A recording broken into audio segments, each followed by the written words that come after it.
Hallo zusammen und herzlich willkommen für eine weitere Review. Das mal ganz kurzes vom Lego Creators 31043 Chopper Transporter.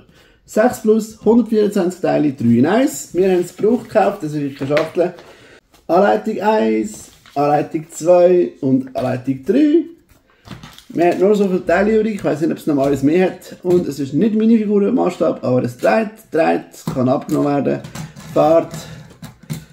Genau, wir haben das für einen Ernst im Flugplatz gekauft.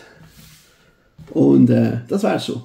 Ich hoffe, euch hat das gefallen. Wenn ja, Daumen nach oben, kleinen Kommentar, schaut das nächste Video oder sendet das an jemanden, den ihr kennt. Danke fürs Zuschauen und bis nächstes Mal. Ciao zusammen! Hubelchlotz,